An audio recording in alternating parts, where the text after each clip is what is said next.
Good afternoon. I am saddened to announce that we have lost another Illinoisan to COVID-19.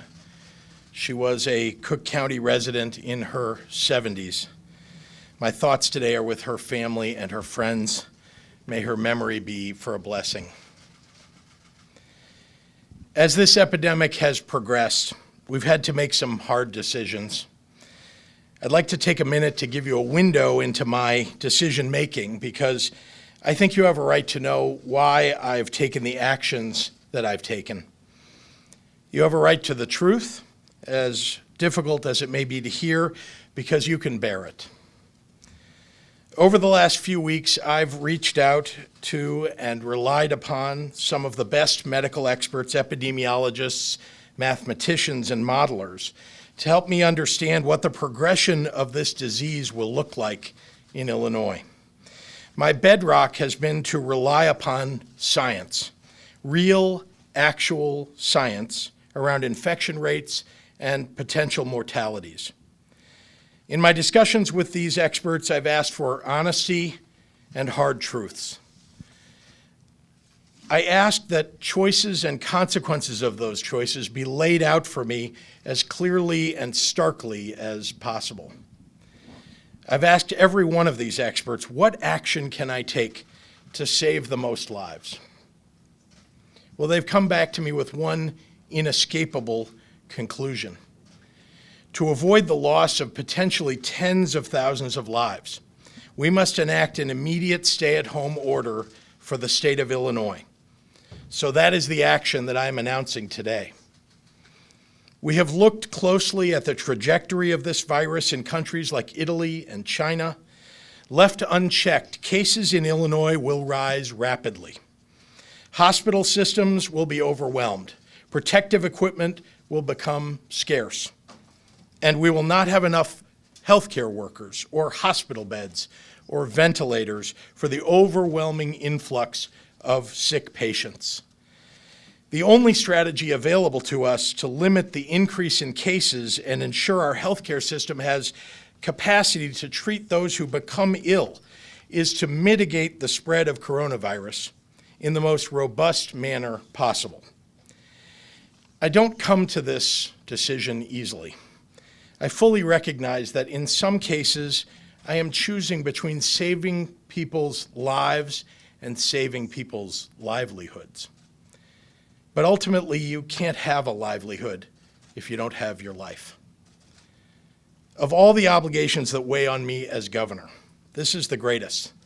If there are actions that I can take that will save lives in the midst of this pandemic, no matter how difficult, then I have an obligation to take these actions. Therefore, starting tomorrow evening, Saturday, March 21st at 5 p.m., until the end of April 7th, all our residents will be subject to a stay-at-home order. There is a great deal of misunderstanding about what a stay-at-home order means, so I want to clarify it for everybody. Here's what will stay the same. You'll still be able to leave your house to go to the grocery store to get food. You'll still be able to visit a pharmacy, go to a medical office or hospital, or to gas up your car at a gas station. You'll still be able to go running and hiking and walk your dog. Many, many people will still go to work. For the vast majority of you already taking precautions, your lives will not change very much.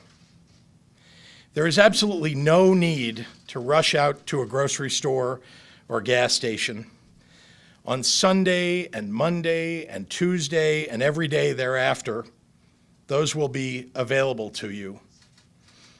Agriculture and the press, veterinarians and plumbers, laundromats and banks, roads, bridges, and transit, the fundamental building blocks that keep our society safe and steady, will not be closing down. You can still pick up dinner from your local restaurant, pick up your prescriptions, and just spend time with your family. We are doing all that we can to maintain as much normalcy as possible while taking the steps that we must to protect you. That brings me to what will change. All non-essential businesses must stop operating. If you can work from home and aren't already doing so, now is the time when you must. The heroes of this moment are healthcare workers, first responders, law enforcement officers, and the individuals and organizations like the Illinois AFL-CIO and other workers who keep our grocery stores and pharmacies running. Cannot stay home. We need you. This executive order is fundamentally about the rest of us and what we can do to support the people on the front lines of this fight and the people most vulnerable to its consequences. We know this will be hard, and we're looking at every tool that we have to help you through this crisis. For our essential workers, we're going to make sure you have safe daycare to take care of your children while you do the critical work to save us and to keep us safe. For those who are asking to stay home, we're ordering municipalities, to those that we are asking to stay home, we're ordering municipalities across the state to halt all evictions. We need our local leaders to help ensure our families do not lose their homes. I'm also directing additional resources to organizations across the state to serve those experiencing homelessness. For our students, your school districts will continue to provide you with meals, and we will back them up in this. I wish I could stand up here and tell you when your schools will safely reopen, but that is not an answer that I have at this time. We're postponing our tentative reopening date statewide until April 8th, and we'll continue to update you with new information as we have it. To be honest, we don't have the resources, the capacity, or the desire to police every individual's behavior. Enforcement comes in many forms, and our first and best option is to rely on Illinoisans to be good members of their communities and good citizens, working together to keep each other safe. I've instructed law enforcement to monitor for violations and take action when necessary, but that is not an option that anyone prefers. The easy thing to say today is that soon everything will go back to the way it was. But I want to be honest with you about that too. We don't know yet all the steps we are going to have to take to get this virus under control. But here's what I do know. About 150 years ago, the city of Chicago burned to the ground. When the ashes cleared, we passed laws requiring buildings be built with fireproof material. We invented skyscrapers. Chicago went from a small Midwest town to one of the biggest cities in the United States. And just to make a point, we built the Chicago Fire Academy on the very spot where the Great Chicago Fire started burning. In the coming days and weeks, we're going to expand testing in Illinois to figure out how to detect COVID-19 more quickly and more efficiently. Our scientists and our doctors are working on treatments even now. They will screen people more effectively, isolate them more quickly, and attack this more efficiently. They're going to learn, and as they learn, they're going to innovate. They're already on a path to develop a vaccine. Our healthcare infrastructure will adapt because it must. This will not last forever. However, it's going to force us to change, but that's okay. Any event of this magnitude should force us to change. We here in Illinois have overcome obstacles before, and we'll do so again, and we will rise to this occasion. Thank you, and now I'd like to introduce the mayor of the city of Chicago, Lori Lightfoot. Thank you, Governor. I have to say again, not only thank you for your partnership, but your leadership in this incredible time. I've heard from people all over the country that they feel that Illinois is in good hands because of your leadership. So thank you very much. As the governor just announced, he is issuing a stay-at-home order. And I hope you think of it that way. This was clearly not a decision that was made lightly, nor by any one person. And I echo the governor's statement. These are not our only difficult choices to be made, but they are choices that must be made for the good of all of our residents. The governor, local leaders, and I are in full agreement that we need to act swiftly, and then this decision is necessary. As the governor alluded to, we have seen what bold measures have yielded in places like Japan and Singapore and South Korea. And sadly, we are witnessing what is not happening around the world in countries that did not mobilize. The coronavirus will not go away by happenstance. We must be intentional about taking steps to flatten the curve. Today's announcement, along with other steps taken in the last 2 weeks, are intended to do just that. We can only save lives and blunt the spread of this virus by keeping as many people as practical at home and safe. And I want to talk specifically about what this will mean for Chicago. Our city, in the absence of leadership from the federal government, frankly, is doing the following: finalizing, securing quarantine and isolation locations, bolstering hospital capacity, supporting our healthcare workers and first responders, and doing everything possible to relieve the pressure on them, and building a supply chain to make sure that critical equipment to the healthcare system, things like ventilators, PPEs, and other important supplies, are available and given to areas of need. We will continue to identify residents who are sick and ensure they receive the treatment and resources they so rightfully deserve, and put them on a path to recovery, as has happened already with many. Our healthcare workers have been at the forefront of this pandemic. They are working around the clock and putting their own health on the line to keep those who need it most. That means we as a city must do everything we can to help them. Now is not the time for half measures, but preventative and proactive plans, ones rooted in science and data, and to mitigate the spread and ultimately to save lives. And let's be clear, this has to be a two-way street. While the responsibility of our government is to build a plan, your personal responsibility is to take all necessary precautions to keep yourself safe, and formally include in order to stay at home. I know we are asking a lot of residents and to make enormous sacrifices. I also understand that these times can be causing anxiety. And again, think of this as safer at home. But here's the reality. We've issued common sense public health guidance. This announcement today is the next step in that progression. So many Chicagoans have already heeded our calls to stay home and are practicing social distancing.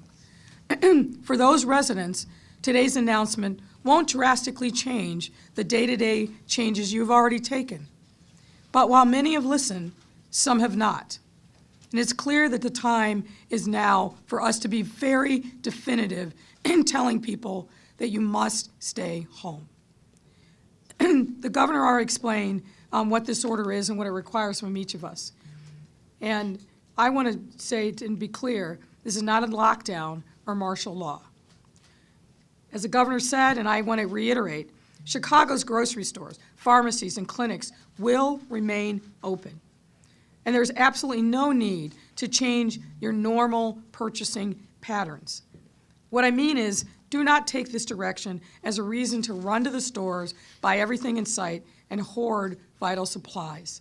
Please, the grocery stores will remain open and stock, so be mindful of your neighbors and do not hoard supplies. Hospitals will continue to treat patients. The city's essential services will not cease. The CTA will run. Airports will be open, and your garbage will be collected. And yes, you can still go outside for a walk, but practice social distancing. Remember, this is the new normal for now. I think and I hope people recognize and understand that these decisions are being made for the long-term health of everybody, everywhere in our entire state. Let me remind you that of some helpful resources that you can access to stay informed during this crisis. For Chicago, the best and most up-to-date information is the public health website, chicago.gov/coronavirus. And if you'd like to get text alerts, text COVID-19, that's COVID 19, to 78015. That's COVID-19 to 78015. And every day at 11 a.m., Monday through Sunday, Dr. Already's daily conversation session is being held. "The Doctor is In," and it is carried on Facebook Live. I also want to announce that in light of this order, we will be closing fully Chicago parks and libraries for the duration of this order. Some of these facilities may be repurposed to help support some other essential services by third parties, but effective tomorrow at 5 p.m., all city parks and libraries will be closed. This is a make or break moment for our city and our state. Never in our lifetime has our own health been so intertwined with the health of every single person with whom we interact. Neighbors, coworkers, loved ones, frontline workers, please realize your responsibility to them and continue to take care of yourself. Now, as I said recently, while this is a period of physical isolation, we should remain in contact with our families, friends, and neighbors. Please call and check in with seniors, people who are vulnerable. We have disrupted normal social networks and interactions, but it is critically important that we not lose our sense of community. This is not a time for every man for himself. This is a time for every man, woman, and child to be united together. The choices we make today can renew and restore health and prosperity in Chicago and throughout Illinois. It is time to do more to flatten the curve and build our pathway to the other side. I have faith in Chicago's resolve and resiliency to help us get there.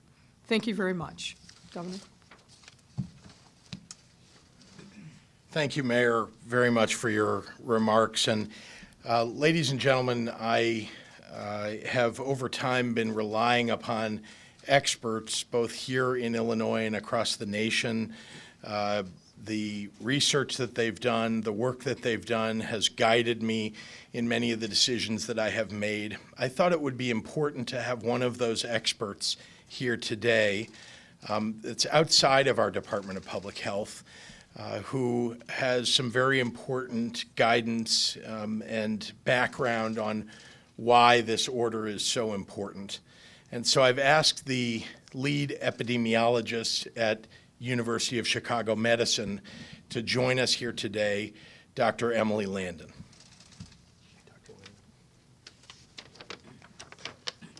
Good afternoon, everyone. First of all, I want to send my sincere gratitude and support to all of the healthcare workers in Illinois and around the world. Despite doing our best to prepare for a respiratory virus pandemic, we now find ourselves facing a brand new virus with too little information, not enough personal protective equipment, changing protocols every single day, and no second chances. The University of Chicago Medicine and every other hospital in the state has been and is working very closely with our public health departments. Without these partnerships with each other and with public health and the CDC, we could not have made it this far, and we will not get much further. And so I also express my gratitude to everyone working in public health. All of us in the field of infectious diseases and the public health community are united in our efforts and agree with this course of action. I've spoken with many of my colleagues across the city and the state, and we all acknowledge that this is the only way forward. This virus is unforgiving. It spreads before you even know you've caught it, and it tricks you into believing that it's nothing more than a little influenza. For many of us, it may not be much more than the flu. And so it can be very confusing as to why schools are closed, restaurants are shuttered, and now the virus is taking what's left of our precious liberty. But the real problem is not the 80% who will get over this in a week. It's the 20% of patients, the older, those that are immunocompromised, those that have other medical problems, who are going to need a bit more support, some oxygen, or maybe a ventilator, life support. We do amazing things like this to save patients in our American hospitals and across the world every single day, but we can't take care of everyone at once. And we can't keep that low mortality promise if we can't provide the support that our patients need. Our healthcare system doesn't have any slack. There are no empty wards waiting for patients or nurses waiting in the wings. We barely even have enough masks for the nurses that we have.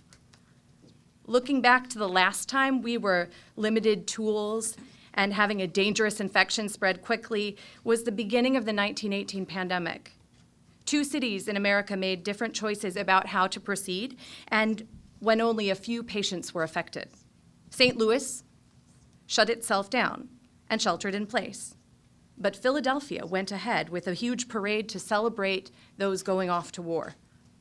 A week later, Philadelphia hospitals were overrun and thousands were dead, many more than in St. Louis. This is a cautionary tale for our time. Things are already tough in Illinois hospitals, including mine. There's no vaccine or readily available antiviral to help stem the tide. All we have to slow the spread is distance, social distance.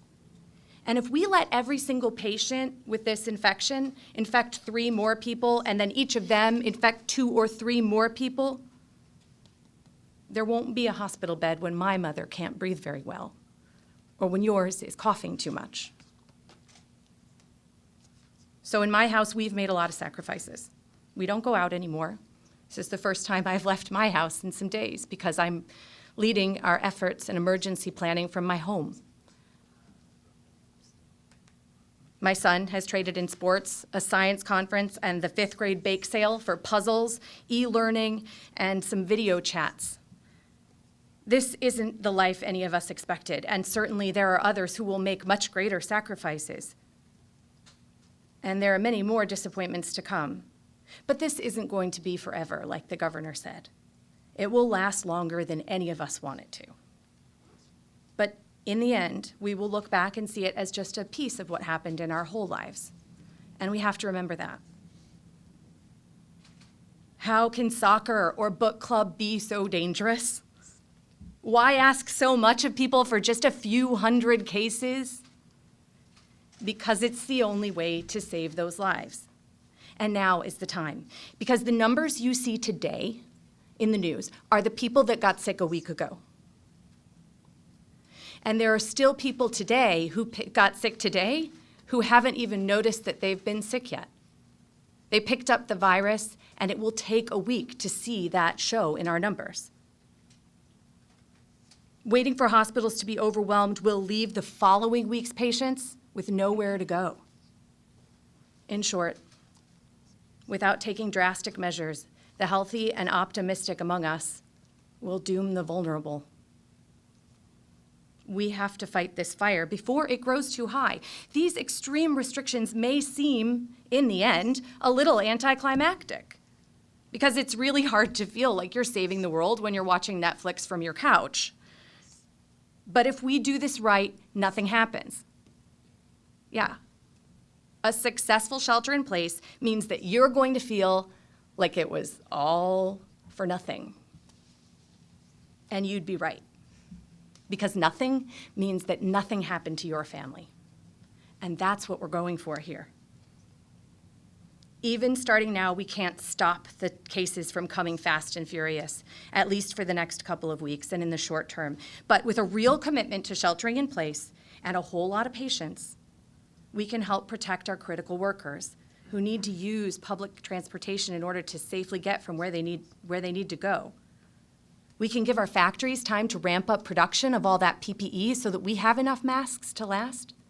And we can make more medications and learn more about how we can use them to help save more lives. Even a little time makes a huge difference. It will take more than a week to start seeing the rate of increase slow down. And that's a complicated thing to say. It'll take even longer to see the rate come down and see it slowing and infections going down. So please don't give up. I've lived in Illinois my entire life. And I know we'll get through this together and find a way back to the life that we used to live. Public health and hospitals have been working hard for a long time, and now it's your turn to do your part. A huge sacrifice to make, but a sacrifice that can make thousands of differences, maybe even a difference in your family too. I'd like to ask Dr. Ezike to join us now.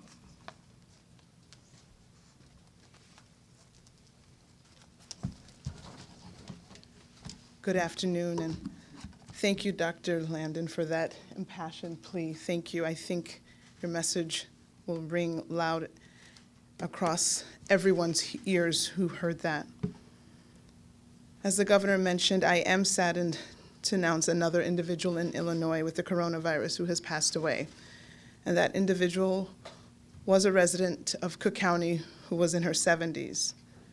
We now have 585 cases of COVID-19 in 25 counties across Illinois.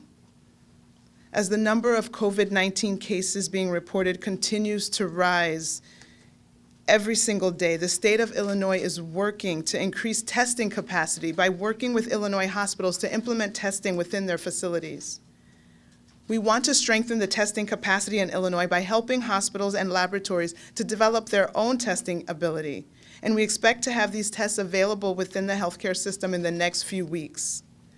Additionally, the state is working with the Department of Health and Human Services to set up drive-through testing sites in some of the hardest hit areas of the state. One of these community-based testing sites will be operated by the state of Illinois with support from the U.S. Health and Human Services. 3 additional sites are a federal-state-private partnership, the state of Illinois with the Health and Human Services, and both Walgreens and Walmart. We want to thank both of these businesses for their support during this difficult and unprecedented time. These facilities will focus on senior citizens, first responders, and healthcare workers. We are finalizing these plans now and look forward to announcing more in the coming days. Hospital capacity is another area we are focusing on, identifying resources and ways to increase our bed capacity in Illinois to treat those who contract the novel coronavirus. The state has been working with other jurisdictions and businesses to reopen recently opened hospitals.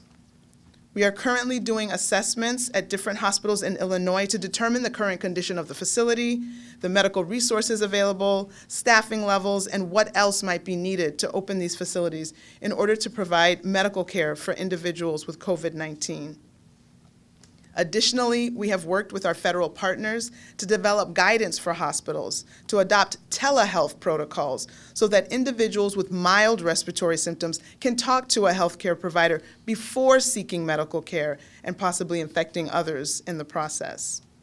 We ask again that everyone do their part so that we can reserve both testing capacity and medical care availability, including ICU capability, for those who need it the most. If you are a healthy individual with only mild symptoms, please stay home and allow those who are at highest risk of severe illness to receive the testing and the medical care that they need. We thank you for your cooperation. At no previous time have we seen how interconnected we all are and how everyone's decision or indecision can affect others. Thank you. And now I will summarize the comments for our Spanish-speaking audience. Buenos días. Me llamo Ngozi Ezike y soy la directora del Departamento de Salud Pública aquí en Illinois. Con gran tristeza estamos anunciando otro individuo de Illinois con la enfermedad COVID-19 ha muerto. Esta persona era residente del condado de Cook en sus 70s. Como dijo el gobernador, ahora tenemos 585 casos en 25 condados de Illinois. Los casos han ocurrido en edades de 3 a 99. El número de casos de COVID-19 continúa a crecer cada día. El estado de Illinois está trabajando para subir la capacidad de pruebas. Estamos trabajando con hospitales para tener pruebas dentro de sus edificios. Además, el estado está trabajando en una asociación federal, estatal y privada. El estado de Illinois, gobierno federal, Walgreens y Walmart para instalar 4 sitios de pruebas de manejo en las áreas más afectadas del estado. Queremos agradecer a estos negocios por su apoyo durante este momento difícil en nuestro estado. Estos sitios se centrarán en personas ancianos, primeros responderos y trabajadores médicos. La capacidad de hospitales es otra área en la que nos estamos centrando. Vamos a crecer nuestra capacidad de camas en Illinois para tratar los enfermos con COVID-19. El Estado está trabajando con oficiales para volver a abrir hospitales recientemente cerrados. Estamos finalizando estos planes ahora y esperamos anunciar más en los próximos días. Comenzando mañana por la noche, 21 de marzo, a las 5 de la tarde, todo el estado de Illinois estará bajo una orden de quedarse en casa. Todos los negocios no esenciales deben cerrar. Recomendamos todos los negocios esenciales permanecen abiertos con guías de distanciamiento social en lugar. Todavía podrás salir de su casa para ir al supermercado. Todavía podrás visitar una farmacia, ir a un hospital o cargar gasolina en una estación de servicio. Todo personal de emergencias, policía, los trabajadores médicos y otros que trabajan para apoyar a los negocios esenciales tienen permiso a salir. Esta orden ejecutiva es lo menos que podemos hacer para apoyar a las personas en la primera línea, también para las personas más vulnerables. Gracias. And with that, I will turn it over to Brad Cole, who is the Executive Director of the Illinois Municipal League.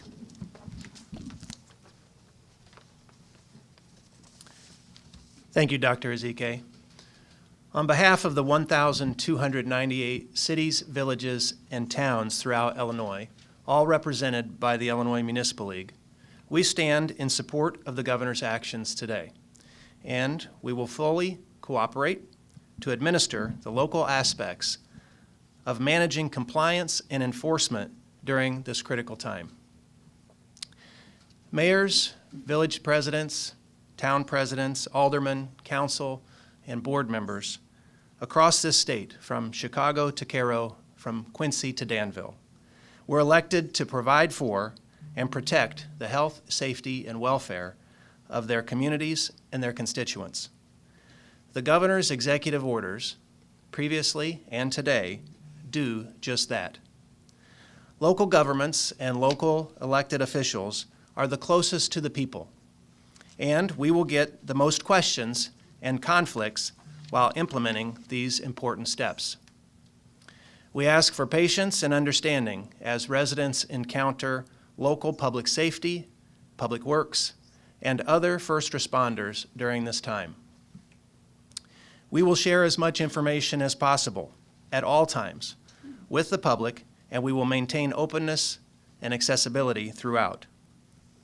Municipal operations will continue, although obviously limited to essential functions.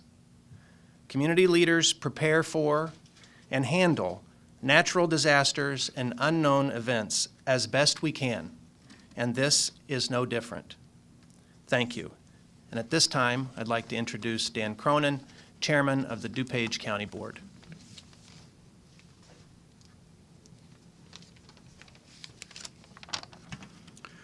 Good afternoon.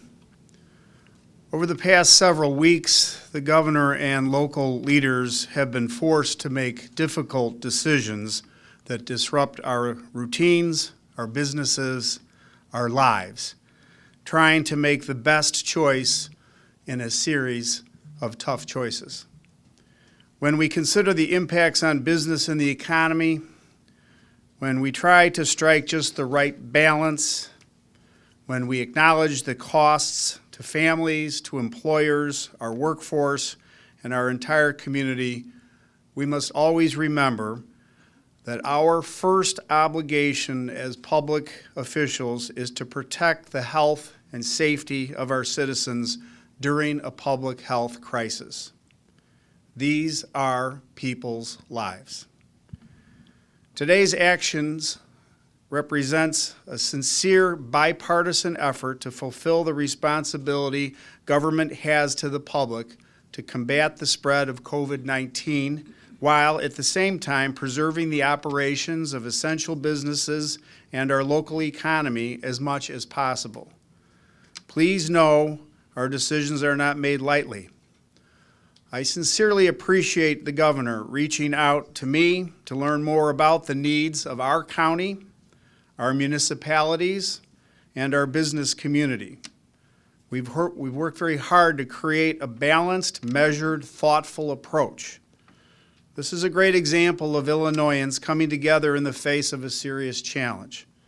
I believe we will carry forward this same spirit of cooperation and collaboration when the immediate health crisis has passed, because at that time, we will face additional difficult choices and challenges. I hope all elected officials in Illinois will work together moving forward.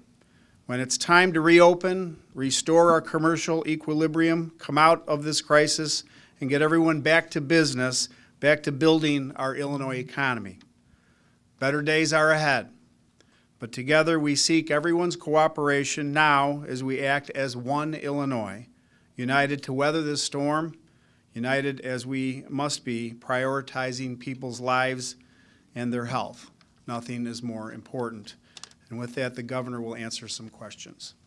Thank you very much, Mr. Chairman. I just want to reiterate what the chairman just said, which is there really is nothing political about this virus or the response to it. We've been in consultation, Democrats and Republicans talking to one another, political leaders, nonpartisan elected leaders, trying to get this right. And so with that, I'm happy to take any questions that you may have. I want to point out we're going to have some questions coming from people who are not in the room, reporters who are working from home and elsewhere. We'll take questions from them after we take people's questions from right here in the room. Yes, sir. Can you explain the legal authority you have in making this order if there were to be a challenge in the courts or otherwise? And also, what is the fine punishment either for businesses that shouldn't be operating, that are operating, or individuals who are out who shouldn't be out? So the Emergency Management Act, the Public Health Act in the state of Illinois, we can give you the citations for those, give the authority to either the governor or the director of public health to make decisions as we have for the state. And so I'm happy to refer you to the legal sections of it. I have my general counsel here as well, who formerly was at the Attorney General's office and has the legal cites to give you. And the other half of your question, I'm sorry. Punishment or citations for either individuals or businesses that are operating? Well, we're calling upon people to use their best judgment, to follow the guidance that we're giving them. We're, of course, authorizing that members of law enforcement, if they see somebody who's maybe violating this order, they would go talk to them and ask them not to. And then if the people who are violating the rule refuse to comply, a police officer could get a cease and desist order. They'd have to go get one at a court to do that. And then finally, in last resort, really, there is the kind of reckless conduct misdemeanor that someone could be charged with. But look, we anticipate that people will follow this order. There can be consequences at the local level, rescinding people's permits to do business if it's a business person, and other consequences. But in the end here, what we're really asking people to do is to do what they know they ought to, which is to stay at home. And for those who can't stay at home because they may be homeless, we are providing and attempting to provide shelter for those people. I'm doing our best to arrange that. That's something I care deeply about. I know the mayor and the chairman does too, care deeply about, even in other times. Now it's vitally important that we try to find shelter for them. Yes, Dana. Dana, yeah. Yeah. I think you touched upon, I was going to ask about enforceability statewide, but if I may direct a question to Mayor Lightfoot, what does that look like in Chicago in particular, and how does that tie in with the order, for lack of a better word, this afternoon, that all Chicago Police Patrol officers days off have been canceled? Well, I think, as the governor said, what we're hoping to do in Chicago, and I'm assuming this will happen in other communities across the state, we're going to try to educate people into compliance. Look, the reality is, if you look at what's happened over the arc of the last 10 days, people are staying at home. They're teleworking. They are really paring down, as we are in city government, to the bare essence, only going out when they need to go out. So I don't expect that there's going to be widespread disagreement or violations of this order, but our police department's going to be instructed that if they see someone on the street, they can engage them in a conversation. If they're not supposed to be out, they'll give them an admonition to go home. And I think for most people, that will be enough. Is that what, if I may follow up, is that why their days off were canceled? I mean, I guess then why cancel patrol officers' days off? Well, look, I'm not going to get into the nuts and bolts of resources deployment, but suffice it to say, we want to make sure that we have enough resources on the street to keep people safe, to make sure that we're protecting businesses and other property. Governor, a lot of people out there obviously have like text messages that they're receiving. There's a lot of misinformation out there about the National Guard. Can you talk about this idea of this martial law that people are concerned about? Yeah, thank you. For those who are watching, can't hear the question, I'm smiling because there have been a lot of rumors circulating around that are completely inaccurate, rumors that there's martial law that's going to be imposed, that we've called out the Guard or the military somehow to impose, their will upon the state of Illinois. Those are all false. And I want people to take a deep breath, people who have heard these rumors. Remember, in addition to people who just like to forward rumors around on Twitter or on Facebook, there is also, I hate to tell you, an effort by the Chinese government and the Russian government to feed into that paranoia that people have about what's going on, the COVID-19 challenge that we have all across the United States. And so I appreciate the question because I have had to beat back rumors every day. Our staff has too. I've even heard it from responsible people who've heard it from someone maybe slightly less responsible who heard it from somebody who's just making it up. And so that is why we've had daily press conferences. I want you all to have the truth. I'm giving you what I know honestly. I'm bringing the experts to you so that you can hear directly from them what's really going on. And I'm acting in a way that I think is responsive to the facts, to the science and the medicine that we have at hand. Okay, we're gonna do one more in the room, and then we're gonna go to the phone. So as it relates to parks, this is a question for both of you. So as far as, for you, what is your order meet for state parks and parks around the state? And I can do it now or right after for the mayor, her question. I'll just quickly say that our DNR parks are closed, but and we don't have our personnel working at the park. There are a lot of local parks, though, around the state, and the decisions about those parks will be made, just as they are here in Chicago, by the mayor or the city council or by a county board about whether those will be open to the public in their areas. For the most part, I think that people will have the ability to go out and recreate. What we are trying to discourage is people recreating and not